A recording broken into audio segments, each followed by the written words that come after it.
Hello बच्चों, आज हम स्टार्ट करेंगे हमारा एटॉमिक स्ट्रक्चर का पार्ट 3।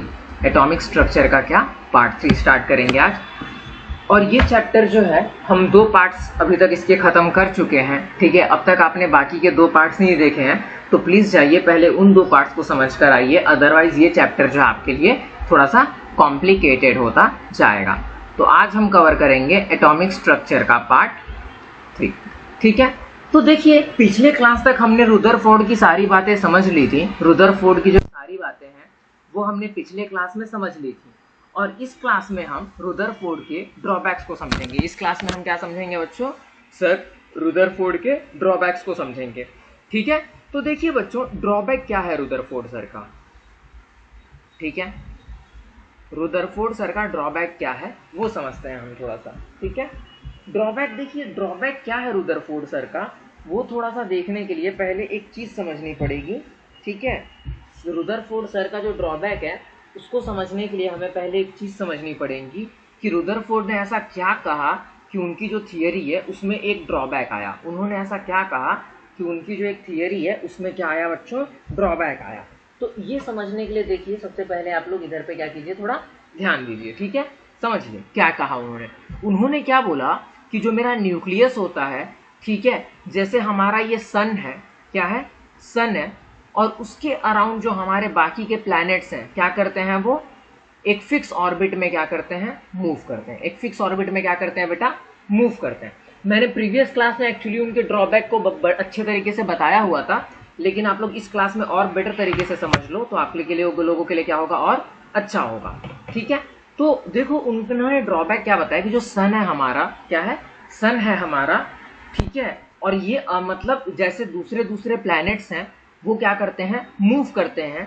सेम वैसे ही हमारा ये एक न्यूक्लियस होता है और उसके अराउंड ऑर्बिट्स होती हैं, और उस ऑर्बिट में क्या होता है? इलेक्ट्रॉन क्या करता है? मूव करता है। उस ऑर्बिट में क्या करता है बेटा? इलेक्ट्रॉन मूव करता है। अब देखो बेटा, यहाँ पे एक थियरी क्या आ जाती है रह के कि अगर उस ऑर्बिट में हमारा इलेक्ट्रॉन मूव करता है तो जरूरी इलेक्ट्रॉन पे क्या लग रहा होगा? फोर्स लग रहा होगा, जी m1 m2 अपॉन r का स्क्वायर, ग्रेविटेशनल फोर्स है। ठीक है, लेकिन यहाँ पे ये ग्रेविटेशनल फोर्स न लग के उन्होंने बोला कि दोनों ही हमारे इलेक्ट्रॉन और प्रोटॉन, जो हमारे इलेक्ट्रॉन और प्रोटॉन है, जो हमारे क्या है? ये प्रोटॉन और ये क्या है बेटा? हमारे इलेक्ट्रॉन। जो हमारे इलेक्ट्रॉन और प्रोटॉन है वो एक चार्ज पार्टिकल है। कैसे पार्टिकल है बेटा? वो चार्ज पार्टिकल है, और उन पर इलेक्ट्रोस्टैटिक फोर्स ऑफ क्या लगेगा बेटा? अट्रैक्शन लगेगा, जिसका मीनिंग कुछ ऐसा है K into Q1 into Q2, ये charge of electron upon charge of into charge of proton, और डिस्टेंस इन दोनों के बीच का क्या? डिस्टेंस का स्क्वायर। तो इसको हम क्या बोलते हैं बेटा? ये जो फोर्स है ये न्यूक्लियस में एक दूसरे के ऊपर क्या हो रही है? लग रही है।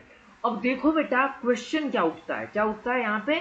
क्वेश्चन ये उठता है कि अगर हम, उन्होंने क्या बोला कि अगर ऐसे एक फिक्स डिस्टेंस पे क्या कर रहे हैं? मूव कर रहे हैं। हमारे जो इलेक्ट्रॉन्स हैं बेटा वो एक फिक्स डिस्टेंस पे एक रेडियल पाथ पे क्या कर रहे हैं? मूव कर रहे हैं। क्या पाथ पे मूव कर रहे हैं? रेडियल पाथ पे। तो फिर यहाँ पे क्वेश्चन क्या उठता है कि अगर हमारे इलेक्ट्रॉन एक रेडियल पाथ पे मूव कर रहे हैं बेटा, ठीक है, तो जब भी कोई पार्टिकल मूव करता है, जब भी कोई पार्टिकल मूव करता है, भले वो एक कांस्टेंट स्पीड से मूव कर रहा हो, लेकिन वो हर सेकंड क्या करता है? अपनी डायरेक्शन को चेंज करता है, जिससे क्या प्रोड्यूस होता है? एक्सेलरेशन। क्या प्रोड्यूस होता है बेटा? एक्सेलरेशन। अब और मैक्सवेल जो एक सर थे हमारे यहाँ, एक साइंटिस्ट थे जिनका नाम था मैक्सवेल, क्रिकेट वाले मत समझना, एक साइंटिस्ट थे जिनका नाम था मैक्सवेल। उन्होंने एक चीज बताई थी हमें, उन्होंने एक थियरी दी थी कि अगर कोई भी बॉडी अगर अब मूव करती है, मोशन में है, और वो हर एक पॉइंट पे क्या हो रही है? एक्सेलरेट हो रही है। क्या हो रही है? वो एक्सेलरेट हो रही है, तो वो एनर्जी को क्या करती है बेटा? रेडिएट करती है। वो एनर्जी को क्या करती है बेटा? रेडिएट करती है। मतलब इलेक्ट्रॉन क्या करेगा? हमेशा ही एनर्जी को रेडिएट करेगा। अब देखो बेटा, अगर कोई पार्टिकल हमेशा ही एनर्जी को रेडिएट करेगा ना, तो लोहा हमेशा गर्म ही रहता। ठीक है, कोई भी एलिमेंट जो है ना वो कभी ठंडा नहीं रहता, वो हमेशा एकदम गर्म रहता। आपके छूते ही आपका हाथ जल जाता, इस फॉर्म में रहता हर कोई मेटल। लेकिन ऐसा होता तो नहीं है। दूसरी चीज क्या है बेटा कि अगर ये हमेशा रेडिएट हो रहा है, मतलब ये अपनी एनर्जी को लूज कर रहा है। अब जैसे जैसे ये अपनी एनर्जी को लूज कर रहा है, ये श्रिंक होता जाएगा। क्या होता जाएगा बेटा? श्रिंक होता जाएगा। और ये एक ऐसा टाइम आएगा जब ये न्यूक्लियस के अंदर ही घुस जाएगा, और ये टाइम होगा 10⁻⁻8 सेकेंड से भी कम में ये किस में चले जाएगा, न्यूक्लियस में घुस जाएगा। लेकिन ऐसा तो कभी पॉसिबल ही नहीं होता बेटा, ऐसा क्या नहीं होता बेटा, कभी पॉसिबल नहीं होता। ठीक है, तो इस चीज को जो है कि जो रुदरफोर्ड मॉडल है, जो रुदरफोर्ड सर का जो मॉडल है, ठीक है, जो क्या है बेटा, रुदरफोर्ड मॉडल है सर का जो मॉडल है, वो एटम्स की स्टेबिलिटी को नहीं एक्सप्लेन कर पाया। किसको नहीं एक्सप्लेन कर पाया बेटा, वो एटम की स्टेबिलिटी को जो है वो चीज एक्सप्लेन नहीं कर पाई। ठीक है, दूसरी चीज क्या है, वो फोटो इलेक्ट्रिक इफेक्ट को भी नहीं एक्सप्लेन कर पाई। फोटो इलेक्ट्रिक इफेक्ट क्या है मैं अभी बताऊंगा, थोड़े टाइम बाद 1-2 क्लासेस और लगेंगी। ठीक है, वहां तब जाके हम पहुंचेंगे फोटो इलेक्ट्रिक इफेक्ट के ऊपर। वो फोटो इलेक्ट्रिक इफेक्ट को भी नहीं एक्सप्लेन कर पाई। ठीक है, वो डुअल नेचर ऑफ पार्टिकल जब आया, जब डुअल नेचर ऑफ पार्टिकल की थियरी आई, तब भी वो चीज क्या नहीं कर पाई, उस चीज को एक्सप्लेन नहीं कर पाई। ठीक है, तो ये कुछ चीजें थी बेटा जिसको, ये जो चीज है, जो थियरी है रुदरफोर्ड सर की, वो एक्सप्लेन नहीं कर पाई। ठीक है, कि electron, why not consider electron stationary, electron को हम स्टेशनरी ही क्यों नहीं कंसिडर कर देते। ठीक है, ये सारी चीजों को क्या नहीं कर पाई, रुदरफोर्ड की थियरी नहीं एक्सप्लेन कर पाई। और एक another serious drawback of Rutherford theory क्या थी कि उसने कुछ भी नहीं बताया डिस्ट्रीब्यूशन ऑफ इलेक्ट्रॉन के। मतलब मेरा जो न्यूक्लियस है उसके अराउंड इलेक्ट्रॉन कैसे डिस्ट्रीब्यूट होते हैं, मतलब कहाँ कहाँ किस किस ऑर्बिट में कितने कितने इलेक्ट्रॉन होंगे बेटा, ये भी ये चीज थियरी नहीं बता पाई। मतलब और क्या नहीं बता पाई, ये डिस्ट्रीब्यूशन ऑफ इलेक्ट्रॉन को क्या नहीं कर पाई, बता नहीं पाई। डिस्ट्रीब्यूशन ऑफ इलेक्ट्रॉन्स को बता नहीं पाई। ठीक है, ये चीज को भी ये क्या नहीं कर पाई बेटा, बता नहीं पाई। ठीक है, तो अब यहां से एक और केमिस्ट्री का डेवलपमेंट शुरू होता है। ठीक है, development leading to the Bohr's atomic model. तब एक साइंटिस्ट आते हैं बेटा जिनका नाम था बोहर्स। क्या नाम था इनका, बोहर। और इन्होंने उस चीज में क्या किया, डेवलपमेंट किया। ठीक है, डेवलपमेंट किया। The two development played by a major role in the formulation of Bohr model. ठीक है, तो उन्होंने क्या दिए, दो चीजें हुई वहां पे। ठीक है, दो चीजें हुई जिससे क्या हुआ, बोहर के द्वारा जो एटॉमिक मॉडल दिया गया था, क्या दिया गया था, बोहर के द्वारा जो एटॉमिक मॉडल दिया गया था। एटॉमिक मॉडल क्या है वो हम समझेंगे। ठीक है, बोहर के द्वारा एटॉमिक मॉडल क्या दिया गया था, अगर आप उसको देख लो पहले। ठीक है, मैं पहले बता देता हूं कि बोहर के थ्रू एटॉमिक मॉडल क्या दिया गया था। ठीक है, देखो जो सर बोहर थे उन्होंने अपना एक खुद का एटॉमिक मॉडल दिया था और उन्होंने क्या बोला था कि जो मेरा न्यूक्लियस है वो तो एक 99% उसका मास, 99.9% मास तो उसका न्यूक्लियस में ही होता है किसी भी एटम का। एटम के अराउंड, किसी भी एटम के अराउंड एक फिक्स डिस्टेंस पे क्या होती है बेटा, ऑर्बिट होती है। क्या होती है, फिक्स डिस्टेंस पे ऑर्बिट होती है। ठीक है, और उस ऑर्बिट की ना कुछ फिक्स एनर्जी होती है बेटा। उस एनर्जी की क्या होती है, उस ऑर्बिट की क्या होती है, फिक्स एनर्जी होती है। ठीक है, और उस ऑर्बिट के अंदर क्या होते हैं बेटा, इलेक्ट्रॉन्स होते हैं। क्या होते हैं बेटा, इलेक्ट्रॉन्स होते हैं। उस ऑर्बिट के अंदर इलेक्ट्रॉन होते हैं और उन्होंने हर ऑर्बिट को नंबर दिया, n = 1, n = 2। जैसे ये वाला पहला है तो 1, दूसरा है तो 2। ठीक है, उन्होंने बोला कि हर एक ऑर्बिट में कुछ 2 × n का स्क्वायर क्या होते हैं बेटा, इलेक्ट्रॉन होते हैं। मतलब n क्या है, n नंबर ऑफ क्या, ऑर्बिट है हमारी। ये मैं आगे जाके बताऊंगा कैसे क्या है। ठीक है, अभी बस थोड़ा सा आइडिया ले लो। और उन्होंने क्या बोला बेटा, बोहर सर ने क्या बोला कि हर एक ऑर्बिट ना, हर एक जो ऑर्बिट होती है उसके पास कुछ फिक्स एनर्जी होती है। हर एक कुछ फिक्स एनर्जी की ऑर्बिट्स होती है। और जो एंगुलर मोमेंटम ऑफ इलेक्ट्रॉन होता है, ठीक है, जो एंगुलर मोमेंटम होता है ऑर्बिट का, वो क्या होता है बेटा, कंजर्व होता है। ठीक है, और जो इलेक्ट्रॉन की जो एनर्जीज होती है बेटा, उसकी कुछ डिस्क्रीट वैल्यू होती है। डिस्क्रीट मतलब उसका कुछ मल्टीपल होता है। NH/2π के क्या होता है, मल्टीपल होता है। ठीक है, H/2π के क्या होता है, उसकी एनर्जी मल्टीपल होती है। अब ये H क्या है, पाई क्या है, ये सारी चीजें हम आगे जाके समझेंगे। लेकिन इसका ये बस बोहर सर से थोड़ा सा आइडिया आप लोग अभी के लिए ये ले लो कि उन्होंने ये बोला था, बोहर सर की जो एटॉमिक थियरी थी वो ये बोल रही थी कि जो एटम होता है उसके कुछ फिक्स डिस्टेंस पे क्या होते हैं, ऑर्बिट्स होते हैं। उस ऑर्बिट्स के अंदर इलेक्ट्रॉन होते हैं जो इस फॉर्मूले के थ्रू भरे जाते हैं। ठीक है, और कभी भी जो इलेक्ट्रॉन है वो अपनी ही ऑर्बिट में मूव करता है, रिवॉल्व करता है। और जब वो अपनी ऑर्बिट में रिवॉल्व करता है तो वो स्टेबल होता है और कोई भी एनर्जी रेडिएट नहीं करता। ठीक है, नो एनर्जी रेडिएट्स, जब तक वो अपनी पर्टिकुलर किस में है, ऑर्बिट में है। तो ये चीज जो है बोहर सर ने बोली, ये दो चीजें जो है बेटा वो बोहर सर ने बोली। लेकिन दो चीजें जो और आगे जाके क्रिएट हुई, उसने जो बोहर सर की जो थियरी है उसको और ज्यादा क्या कर दिया, डेवलप कर दिया। पहली चीज क्या आई बेटा इस दुनिया में, डुअल नेचर। क्या, डुअल नेचर, और डुअल नेचर ऑफ क्या, electromagnetic radiation. Dual nature of क्या, इलेक्ट्रोमैग्नेटिक रेडिएशन।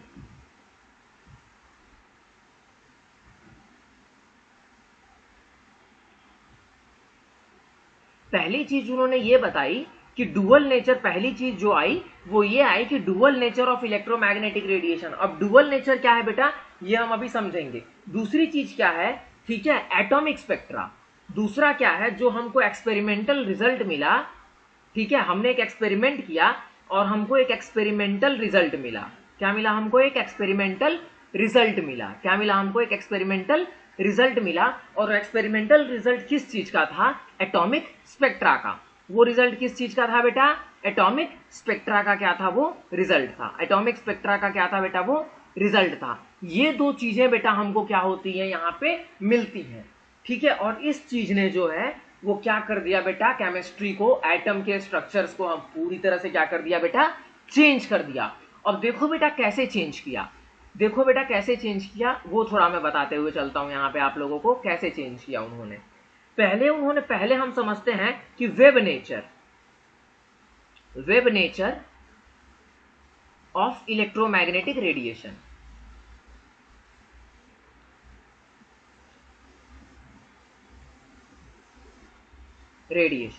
पहले हम वेव नेचर समझते हैं इलेक्ट्रोमैग्नेटिक रेडिएशन का। अब देखो dual nature of electromagnetic radiation का क्या मीनिंग है कि जो मेरी इलेक्ट्रोमैग्नेटिक रेडिएशन है उसका डुअल नेचर है। पहला नेचर क्या है, मास, और दूसरा नेचर कैसा है, रेडिएशन, ठीक है। रेडिएशन से समझो लाइट, ठीक है, लाइट। तो मेरे किसी भी जो इलेक्ट्रोमैग्नेटिक रेडिएशन होती है ना, उनका ये डुअल नेचर होता है, ठीक है। तो सबसे पहले हम क्या करेंगे बेटा कि पहले वाले को समझेंगे, ठीक है, लाइट को समझेंगे। जो डुअल नेचर है रेडिएशन का वो लाइट को समझेंगे, ठीक है। तो चलो स्टार्ट करते हैं लाइट को समझना। देखो मिड ऑफ 19th सेंचुरी में बहुत सारे साइंटिस्ट आए जिन्होंने इस थियरी पे काम किया। फिजिक्स के बहुत ही सारे मॉडर्न कंसेप्ट बने, ठीक है। और एक्चुअली इलेक्ट्रोमैग्नेटिक रेडिएशंस जो हैं उस पे काम जो है वो 1850 से चल रहा था, जो कि electromagnetic theory of wave emission, कैसे इलेक्ट्रॉन क्या कहते हैं, कैसे कोई पार्टिकल जो है या कोई मैटर है वो किसी भी एनर्जी को ऐसे एक्सेप्ट करता है, कैसे कोई भी किसी भी एनर्जी को क्या करता है, ट्रांसमिट करता है। इन सारी चीजों पे तो बेटा काम चल रहा था। इन 1870 में एक साइंटिस्ट आते हैं जिनका नाम होता है जेम्स क्लार्क मैक्सवेल, ठीक है। जेम्स क्लार्क मैक्सवेल, जिन्होंने एक एक्सपेरिमेंट किया बाद में, ठीक है। और इनके एक्सपेरिमेंट को जो एक हर्ट्ज करके साइंटिस्ट है बेटा, हर्ट्ज करके एक साइंटिस्ट हैं, उनके द्वारा क्या किया गया, कंटिन्यू किया गया। मतलब जो मैक्सवेल सर का जो एक्सपेरिमेंट था बेटा, उसको हर्ट्ज सर ने क्या किया, कंटिन्यू किया बेटा। और यहां से कुछ चीजें समझ के, कुछ चीजें निकल के बाहर आती हैं। कुछ चीजें निकल के क्या बाहर आती हैं कि अगर कोई भी मेरा इलेक्ट्रिकली चार्ज पार्टिकल है, क्या है बेटा, कोई भी अगर मेरा इलेक्ट्रिकली चार्ज पार्टिकल है, कोई भी अगर मेरा इलेक्ट्रिकली क्या है, चार्ज पार्टिकल है, ठीक है। कोई भी अगर मेरा इलेक्ट्रिकली चार्ज पार्टिकल है और अगर वो एक्सेलरेशन में जाता है, कोई भी अगर electric charge particle move under acceleration, अगर वो मूव करता है अंडर एक्सेलरेशन, कोई भी चार्ज पार्टिकल बेटा अगर वो क्या करता है, मूव करता है अंडर एक्सेलरेशन के, तो वो क्या करेगा, वो एक इलेक्ट्रिक और मैग्नेटिक फील्ड को क्या करेगा, जनरेट करेगा। देन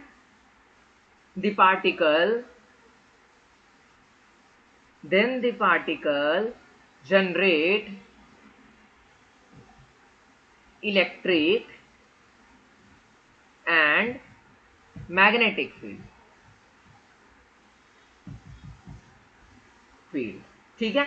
अब देखो बेटा जो प्रीवियस क्लास थी हमारी, क्या थी बेटा, प्रीवियस क्लास थी, उसके अंदर मैंने क्या बताया हुआ था, कैथोड रे ट्यूब बताया हुआ था। क्या बताया हुआ था बेटा, कैथोड रे की क्या बताई हुई थी बेटा, ट्यूब बताई हुई थी। जो मेरी प्रीवियस क्लास थी बेटा उसके अंदर मैंने एक कैथोड रे की क्या बताई हुई थी, ट्यूब बताई हुई थी। अब कैथोड रे के ट्यूब से समझो मैं क्या बताना चाहता था कि जब आपका इस तरह पे नेगेटिव चार्ज था, ठीक है, और इस साइड में आपका क्या था बेटा, पॉजिटिव चार्ज था। इस साइड क्या था आपका पॉजिटिव चार्ज था और इस साइड क्या था बेटा, नेगेटिव चार्ज था। जब ऐसे चार्जेस आपके दोनों साइड क्या थे, सेपरेटेड थे, दोनों साइड क्या थे बेटा, चार्जेस सेपरेटेड थे, तो जब यहां से इलेक्ट्रॉन निकलता था तो वो एक वेव की फॉर्म में निकलता था। किस फॉर्म में निकलता था बेटा, एक वेब की फॉर्म में निकलता था और हर पॉइंट पे वो एक्सेलरेशन चेंज करता था।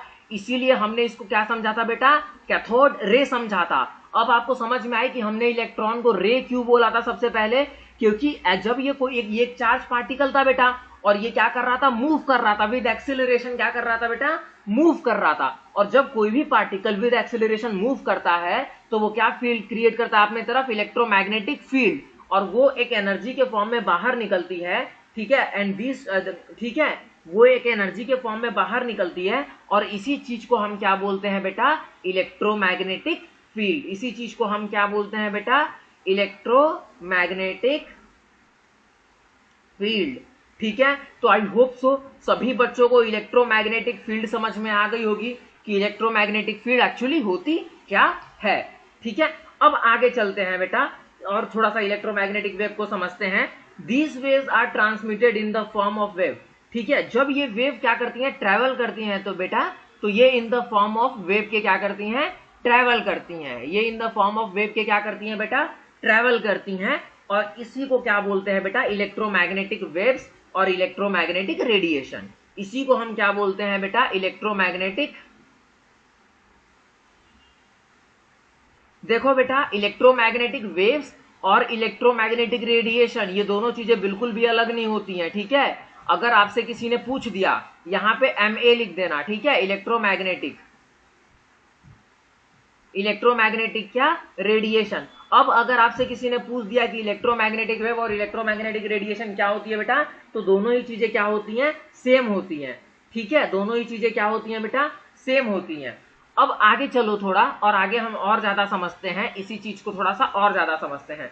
तो light in the form of radiation known as, क्या हम लाइट को जो था in the form of radiation, अब स्टार्टिंग डेज में क्या समझते हैं, एंशिएंट टाइम में जब न्यूटन सर ने हमको इस चीज की थियरी दी तो उस लाइट के जो पार्टिकल्स थे हम उसको क्या समझते थे, कर्पस्कल्स समझते थे, ठीक है।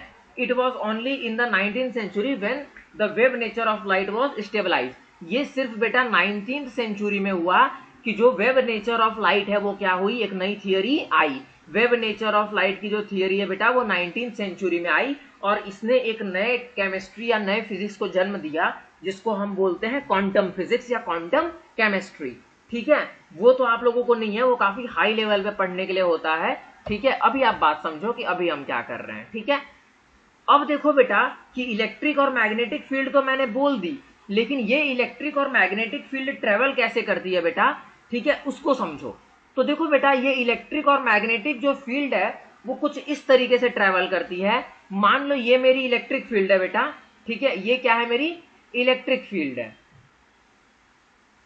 क्या है बेटा, ये मान लो मेरी इलेक्ट्रिक फील्ड है। तो जो मैग्नेटिक फील्ड होती है ना बेटा, इसी फील्ड के ना परपेंडिकुलर ट्रेवल करती है। क्या ट्रेवल करती है, इसी के परपेंडिकुलर ट्रेवल करती है, इसी के 90 डिग्री पे क्या करती है बेटा, वो ट्रेवल करती है, ठीक है। आप अपनी एनसीईआरटी की बुक में देख सकते हो कि जो इलेक्ट्रोमैग्नेटिक फील्ड है वो किस तरीके से ट्रेवल करती है। तो ये जो दोनों जो फील्ड है बेटा वो एक सेम डायरेक्शन में ट्रेवल करती हैं, बट एक दूसरे के क्या ट्रेवल करती हैं, परपेंडिकुलर ट्रेवल करती हैं। मतलब एक जो वेव है वो एक्स प्लेन में जा रही है, तो दूसरी जो प्लेन है, दूसरी जो वेव है वो उसके परपेंडिकुलर प्लेन में होगी, ठीक है। अब देखो क्या है, although electromagnetic wave motion is complex in nature, we all consider there only few simple properties. अब हम क्या देखते हैं बेटा, जो आपकी बुक में लिखा हुआ है, ठीक है, वो उतना कुछ बहुत ज्यादा नहीं है, आप बेसिक तरीके से समझो या कंसेप्चुअली तरीके से समझो। तो the oscillating electric and magnetic field produced by oscillating charge particles, ठीक है, are perpendicular to each other and both are perpendicular to the direction of propagation of the wave. तो वही चीज है बेटा, मैंने आप लोगों को बताई कि जो आपकी वेव है बेटा वो एक वेव तो ऐसे ट्रेवल करती है, दूसरा उसी के परपेंडिकुलर ट्रेवल करती है, ठीक है। अब चलो नेक्स्ट पेज पे हम नेक्स्ट बातें समझते हैं कि जैसे मान लो आपके पास क्या है, एक बर्तन है, उस बर्तन में क्या है बेटा, पानी है, ठीक है, पानी है। और आपने क्या डाला, एक कंकड़ डाला, तो देखो जो पानी है बेटा वो ऐसे टाइप में क्या करता है, मूव कर जाता है। मतलब ऐसे टाइप में क्या करता है बेटा आगे, वो अगर पानी में आप अपनी एक उंगली डालोगे तो देखो पानी में ऐसे टाइप की एक वेव क्रिएट होती है और वो ग्लास के एंड पे ला जाके क्या हो जाती है, वेव खत्म हो जाती है। तो पानी के वेव, जो साउंड वेव्स हैं, उनको तो प्रोपोगेट करने के लिए कोई मटेरियल मीडियम चाहिए होता है। उनको प्रोपोगेट करने के लिए क्या चाहिए होता है बेटा, कोई मटेरियल मीडियम चाहिए होता है, मटेरियल मीडियम चाहिए होता है। लेकिन जो मेरी लाइट वेव है या इलेक्ट्रोमैग्नेटिक रेडिएशंस हैं, उनको प्रोपोगेट करने के लिए बेटा कोई मटेरियल मीडियम नहीं चाहिए होता, कोई भी मटेरियल मीडियम उनको नहीं चाहिए होता। It is now stabilised that there are many types of electromagnetic radiation. ठीक है, अब देखो बेटा मैं आप लोगों को एक शॉर्टकट बताता हूं। ठीक है, एक शॉर्टकट बताता हूं, उसको ध्यान में रख लेना। ठीक है, इससे क्या होता है, अब देखो राम, ठीक है, राम इनविजिबल, क्या, राम जो है, भगवान राम जो है वो किसी को दिखाई नहीं देते, ठीक है, लेकिन होते अपने अंदर ही हैं। तो राम इनविजिबल, ठीक है, यूवी, ठीक है, राम इनविजिबल, ठीक है, यूवी मतलब क्या, रेडियो वेव, माइक्रोवेव, ठीक है, ये क्या है बेटा, अल्ट्रावायलेट है, ठीक है, यूवी। यहां पे मैं क्या बात कर दे रहा हूं, एक मिनट रुक जाओ बस। ठीक है, ये है इंफ्रारेड, इंफ्रारेड, ये क्या है बेटा, इंफ्रारेड, ठीक है, ये क्या है बेटा, इंफ्रारेड, ठीक है, राम इनविजिबल, यू वी एक्स, ठीक है, एक्स और क्या, वाई, ठीक है, U V X Y Z, ठीक है। तो भगवान राम मतलब क्या बेटा, रेडियो वेव, क्या बेटा, रेडियो वेव, ठीक है। एम से क्या, आर मतलब क्या बेटा, रेडियो वेव, एम मतलब क्या बेटा, माइक्रोवेव, कौन सी वेव, माइक्रोवेव। समझो ये एक टाइप की रेडिएशंस हैं, ये यूनिवर्स में जो रेडिएशन है ना, इसी टाइप की क्या करती है, रेडिएशन एग्जिस्ट करती हैं। अब रेडियो वेव से पहले आती है एक रेडिएशन जिसको बोलते हैं हम लोग लॉन्ग रेडियो वेव, क्या बोलते हैं उसको, लॉन्ग रेडियो वेव, ठीक है, इसको हम बोलते हैं। लेकिन अब देखो ये इनका क्या है बेटा, इसका मतलब ये है इंफ्रारेड और विजिबल, ठीक है, यहां मैंने क्या लिखाया था, राम इनविजिबल, इनका मतलब है इंफ्रारेड, ठीक है, इंफ्रारेड, और विजिबल का मतलब क्या है, विजिबल रीजन, क्या है बेटा, विजिबल का मतलब क्या है, विजिबल रीजन, ठीक है। यू मतलब क्या, यूवी मतलब क्या, अल्ट्रावायलेट, यूवी मतलब क्या बेटा, अल्ट्रावायलेट, यूवी मतलब क्या बेटा, अल्ट्रावायलेट। एक्स मतलब क्या बेटा, एक्स रे, एक्स मतलब क्या बेटा, एक्स रे। ये वाई मतलब क्या बेटा, गैमा, वाई मतलब क्या बेटा, गैमा। और जेड मतलब क्या बेटा, कॉस्मिक, जेड मतलब क्या बेटा, कॉस्मिक। तो देखो बेटा ये सारी क्या होती हैं, लाइट की वेव्स होती हैं, ये सारी क्या होती हैं, इतने टाइप की रेडिएशंस जो हैं एग्जिस्ट करती हैं धरती पे, इतने टाइप की रेडिएशंस जो हैं बेटा वो धरती पे क्या करती हैं, एग्जिस्ट करती हैं। अब देखो सबसे कमजोर कौन होता है पता है बेटा, रेडियो वेव। सबसे कमजोर अगर बात की जाए तो रेडियो वेव होता है। तो जैसे जैसे बेटा आप इस टेबल में आप लेफ्ट टू राइट जाओगे, रेडिएशन की एनर्जी क्या होगी बेटा, इंक्रीज होगी, रेडिएशन की एनर्जी क्या होगी बेटा, इंक्रीज होगी।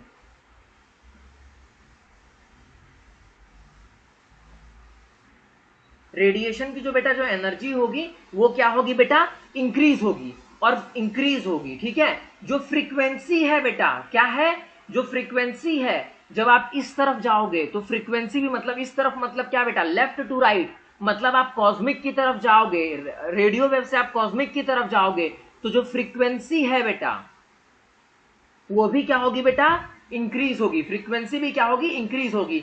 इसीलिए बेटा जो एनर्जी है वो डायरेक्टली प्रोपोर्शनल होता है किसके, फ्रीक्वेंसी के। इसीलिए जो एनर्जी है वो डायरेक्टली प्रोपोर्शनल किसके होता है बेटा, फ्रीक्वेंसी के। अब मैं आप लोगों को जरा कुछ बात बता देना चाहता हूं, थोड़ा सा समझना मैं क्या बताने की कोशिश कर रहा हूं। मान लो बेटा कि ये क्या है, मेरी वेव है, ये क्या है बेटा, मेरी वेव है।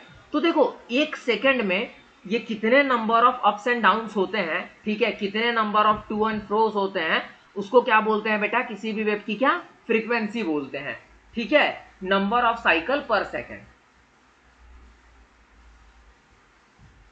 उसको वेव नंबर बोलते हैं, उसको क्या बोलते हैं बेटा, वेव नंबर बोलते हैं, नंबर ऑफ साइकिल पर सेकंड, ठीक है। पर सेकेंड, ठीक है, नंबर ऑफ साइकिल्स क्या पर सेकेंड, उसको हम क्या बोलते हैं बेटा, वेव नंबर बोलते हैं, ठीक है। अब देखो फ्रीक्वेंसी एक अलग चीज होती है जिसको ऐसे दिखाते हैं, ठीक है, फ्रीक्वेंसी को हम कैसे डिनोट करते हैं, ये हमारा क्या है, फ्रीक्वेंसी का सिंबल है, ये हमारा क्या है, फ्रीक्वेंसी का सिंबल है, ठीक है, चलेगा ना, ठीक है, ये हमारा क्या है बेटा, फ्रीक्वेंसी का सिंबल है।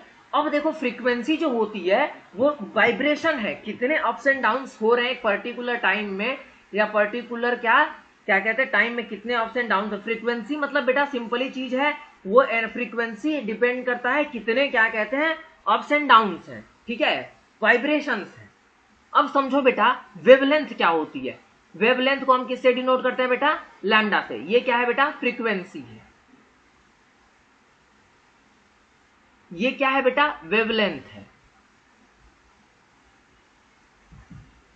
ठीक है, ये क्या है बेटा, वेवलेंथ है। अब फ्रीक्वेंसी निकालने का क्या फॉर्मूला आता है बेटा, सिंपल सी चीज है, फ्रीक्वेंसी अगर आपको निकालनी है तो फ्रीक्वेंसी होता है सी अपॉन लैम्डा, ये क्या हो जाती है बेटा, फ्रीक्वेंसी हो जाती है, ठीक है, फ्रीक्वेंसी क्या हो जाती है बेटा, सी अपॉन लैम्डा, ये क्या हो जाती है, फ्रीक्वेंसी। अब देखो जो वेवलेंथ होता है बेटा वो ये होता है the distance between two trough and crest. Trough मतलब जो होता है अपर पार्ट होता है, जो क्रेस्ट होता है वो क्या होता है, लोअर पार्ट होता है। मतलब जो एक वेव से जो एक कंप्लीट साइकिल बन जाती है हमारी, उसको हम क्या, उस दोनों साइकिल के बीच के डिस्टेंस को हम क्या बोलते हैं बेटा, वेवलेंथ बोलते हैं। अब एक चीज याद रखना बेटा, ये जितना ये वेवलेंथ बढ़ेगा, ठीक है, जितना मेरा ये वेवलेंथ बढ़ेगा, ठीक है, जैसे देखो इस फॉर्म में क्या हो गया, वेवलेंथ मेरा कम हो गया, ठीक है, इस फॉर्म में क्या हो गया, मेरा वेवलेंथ क्या हो गया, डिक्रीज हो गया, मतलब इंक्रीज हो गया। इसमें क्या था, वेवलेंथ हमारा क्या था, बहुत कम था। तो जैसे जैसे ये वेवलेंथ बढ़ेगा वैसे वैसे हमारी एनर्जी जो होती है बेटा क्या हो जाती है, डिक्रीज हो जाती है, एनर्जी क्या हो जाती है बेटा, डिक्रीज हो जाती है। अगर मैं आप लोगों को कुछ बेसिक टर्म्स में समझाऊं तो मान लो कि मेरे पास कोई रेडिएशन है जो ऐसे ऐसे मूव कर रही है, इसका वेवलेंथ बहुत ही ज्यादा कम है, तो ये किसी भी पार्टिकल पे पड़ेगी तो उसको क्या दे देगी, बहुत ज्यादा एनर्जी दे देगी, क्योंकि उसके पास खुद भी क्या है, बहुत ज्यादा वाइब्रेशनल एनर्जी है। लेकिन अगर कोई पार्टिकल, कोई वेव जो है ऐसे ट्रेवल कर रही है, तो जब किसी भी पार्टिकल पे पड़ेगी तो स्कैटर्ड हो जाएगी बहुत ज्यादा, वो किसी पार्टिकल को कुछ भी हार्म नहीं पहुंचा पाएगी, ठीक है। तो ये थी बेटा हमारे क्या, वेवलेंथ के सारे कंसेप्ट थे, क्या थे हमारे, वेवलेंथ के सारे कंसेप्ट थे कि कितने टाइप की रेडिएशंस होती हैं, क्या क्या होता है रेडिएशंस में, ये सारी क्या थी बेटा, चीजें थी, ठीक है, ये सारी क्या थी बेटा, हमारी पास चीजें थी। अब एक चीज और समझ लो बेटा, एक चीज और समझ लो कि कोई भी जो हमारे पास रेडिएशन होती है, कोई भी हमारे पास रेडिएशन होती है, उसकी जो रेडिएशन की जो स्पीड है बेटा, जो रेडिएशन की क्या है, स्पीड है, वो एग्जैक्टली इक्वल होती है स्पीड ऑफ लाइट के। और इनडायरेक्टली आप इनडायरेक्टली बोला जाए तो रेडिएशन क्या है, वो खुद ही एक टाइप की लाइट है, जो सनलाइट है वो क्या है, रेडिएशन ही है एक टाइप की। सन से बहुत सारी टाइप की रेडिएशंस निकलती हैं बेटा, लाइट मत बोला करो उसको, सन से रेडिएशंस ही निकलती हैं। तो उस रेडिएशन की जो स्पीड होती है वो एक्चुअली में होती है 2.9979 इंटू 10 टू दी पावर क्या 8, लेकिन इसको अप्रोक्सीमेटली कैलकुलेट कर दिया जाता है 3 into 10 to the power 8 metre पर सेकेंड। तो जो रेडिएशन की जो स्पीड होती है बेटा वो सेम होती है स्पीड ऑफ लाइट के। तो चलो आज की क्लास जो थी वो इलेक्ट्रोमैग्नेटिक की थी, मुझे रेडिएशंस के बारे में और पार्टिकल नेचर के बारे में कुछ बताना था, इसलिए मैंने एक क्लास ले ली है, ठीक है। अब कल हम फर्दर इसी चीज को क्या करेंगे, आगे कंटिन्यू करेंगे।